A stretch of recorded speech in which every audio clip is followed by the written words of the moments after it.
Hello बच्चों, आज हम पढ़ेंगे आपकी पाठ्य पुस्तक बसंत भाग 2 का पाठ पाठ 8 जो कि एक कविता है। इस कविता का शीर्षक है, इस कविता का नाम है शाम एक किसान। और इस कविता के लेखक हैं सर्वेश्वर दयाल सक्सेना। तो बच्चों, आज हम इस कविता के बारे में पढ़ेंगे, इसका भावार्थ, इसका सार समझेंगे। कवि ने इस कविता में जाड़े की शाम शाम यानी सर्दियों की जो शाम होती है उसके प्राकृतिक दृश्यों का चित्रण किया है। और कैसे किया है? मानवीय रूप में किया है। मानवीय का मतलब क्या होता है? जब हम किसी भी निर्जीव वस्तु को सजीव रूप में प्रस्तुत करते हैं तो वो उसका मानवीयकरण हो जाता है। और कवि ने कैसे कैसी कल्पनाएं करी हैं इस कविता में हम देखेंगे। जैसे सामने आपको चित्र दिखाई दे रहा है, इसमें पहाड़ है। पहाड़ को कवि ने क्या माना है? इसमें किसान। तो कहा पहाड़ का मानवीयकरण कराया है किसान के रूप में। और कवि की कल्पना देखो कि उसने पहाड़ को किसान के रूप में माना है। ठीक है। तो और हमें प्रकृति से जुड़ने का संदेश दिया है इस कविता में कि हम लोग प्रकृति के दृश्यों को निहारें, उनका उनको देखकर उनका आनंद लें और प्रकृति के समीप रहें। तो पढ़ते हैं कविता कि कवि कवि की क्या क्या कल्पनाएं हैं इस कविता में। ठीक है।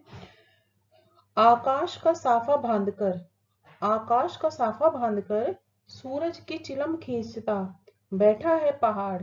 घुटनों पर पड़ी है नदी चादर सी, पास ही दहक रही है पलाश के जंगल की अंगीठी। अंधकार दूर पूर्व में सिमटा बैठा है भेड़ों के गल्ले सा। अंधकार दूर पूर्व में सिमटा बैठा है भेड़ों के गल्ले सा। अचानक बोला मोर, जैसे किसी ने आवाज दी, सुनते हो? चिलम औंधी, धुआं उठा, सूरज डूबा, अंधेरा छा गया।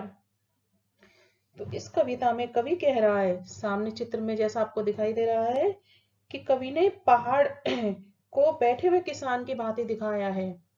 पहाड़ को किस रूप में दिखाया है? किसान के रूप में। कि पहाड़ सामने किसान बैठा है और उसके ऊपर आसमान ऐसे प्रतीत हो रहा है जैसे उसने साफा बांध रखा हो। यानी आसमान में जो बादलों का झुंड है वो किसान का के साफे के रूप में प्रतीत हो रहा है। तो जो पहाड़ है किसान के रूप में बैठा है और उसने आकाश को साफे के रूप में बांध रखा है। साफा यानी पगड़ी। सूरज की चिलम खींचता बैठा है पहाड़ और वह सूरज रूपी चिलम पी रहा है। चिलम होती है जो पहले के बुजुर्ग लोग, गांव के बड़े बुजुर्ग लोग जैसे हुक्का पीते, जैसे चिलम पीते थे, तंबाकू वगैरह डाल के वो पीते थे। तो ऐसे ही पहाड़ रूपी किसान बैठा है, उसने आकाश को साफे के रूप में बांध रखा है और वह सूरज रूपी चिलम पी रहा है। सामने आपको जो लाल गोल गोल सूरज दिखाई दे रहा है पहाड़ पहाड़ के पीछे छुप रहा है, उसको कवि ने सूरज को, डूबते सूरज को चिलम बताया है। और पहाड़ रूपी किसान उस चिलम को पी रहा है। घुटनों पर पड़ी है नदी चादर सी। और पहाड़ के नीचे जो पहाड़ के धरातल में नीचे नदी नदी बह रही है, तो उसको बताया है जो पहाड़ रूपी किसान है उसके घुटनों पर नदी, चादर सी नदी बह रही है, यानी चादर पड़ी है उसके जो बहती हुई किसान, पहाड़ के नीचे बहती हुई नदी किसान के घुटनों पर पड़ी सफेद चादर सी प्रतीत हो रही है। पास ही दहक रही है पलाश के जंगल की अंगीठी। दहकना यानी सुलगना, जलना। कोई चीज जब जलती है उसको कहते हैं दहकना। तो और पास में पहाड़ पर खिले पलाश के फूल ऐसे लग रहे हैं जैसे दहकते अंगारों की अंगीठी में किसान अपने हाथ ताप रहा हो। कि पहाड़ के पास, पहाड़ के आसपास जंगल में, पहाड़ पे जो पलाश के फूल के पेड़ हैं उन पे पलाश के फूल खिले हुए हैं। और पलाश के फूल जब खिलते हैं वो लाल कलर के होते हैं, तो ऐसा लगता है कि जंगल में आग लग गई हो।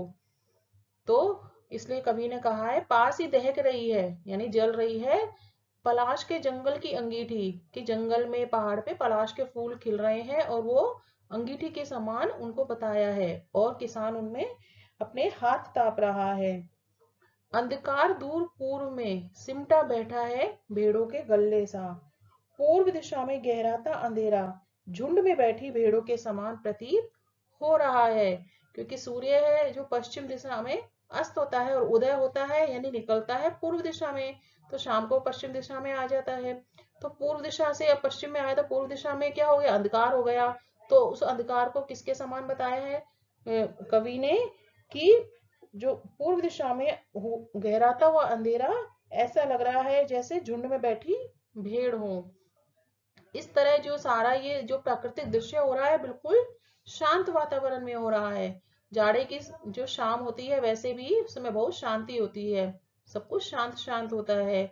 लेकिन अचानक वातावरण में परिवर्तन आता है और अचानक मोर बोला जैसे किसी ने आवाज दी हो, सुनते हो।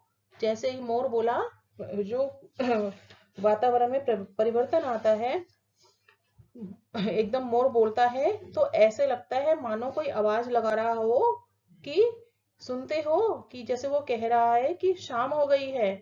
और चिलम औंधी, चिलम यानी चिलम किसको बताया है, या सूर्य को, और औंधी यानी उलट गई, कि जैसे ही मोर बोला कि शाम हो गई, सुनते हो, और वो चिलम औंधी हो जाती है यानी उलट जाती है। और चिलम की जो आग बुझ जाती है, धुआं उठने लगता है, यानी कि सूर्य पहाड़ों के पीछे छुप जाता है और अंधेरा हो जाता है। सूर्य क्षितिज पर अस्त हो जाता है, चारों ओर अंधकार छा जाता है। तो इस प्रकार कविता ने बड़ी बहुत ही अच्छी कल्पना की है। इस ये पोयम अब यही समाप्त होती है। और आपने देखा कि कवि के मन की कल्पना कहाँ तक पहुंच रही है, कि वो कैसी कैसी कल्पना कर रहा है। बहुत ही सुंदर ढंग से उसने प्राकृतिक दृश्यों का चित्रण किया है। उसने यहाँ इस कविता में जैसे पहाड़ को किसान के रूप में बताया है, और नदी को चादर के रूप में बताया है, पलाश के फूलों को जंगल की अंगीठी के रूप में बताया है, और अंधकार को भेड़ों के झुंड के समान बताया है। इस तरह उसने तरह तरह की उपमाओं से इस कविता को नवाजा है, मतलब तरह तरह की उपमाएं दी हैं। और उसने उसके बाद सूरज को चिलम के रूप में बताया है। तो बहुत ही अच्छी कवि की कल्पना है, और आपको छोटी सी कविता है, इसका अर्थ समझ आ गया होगा।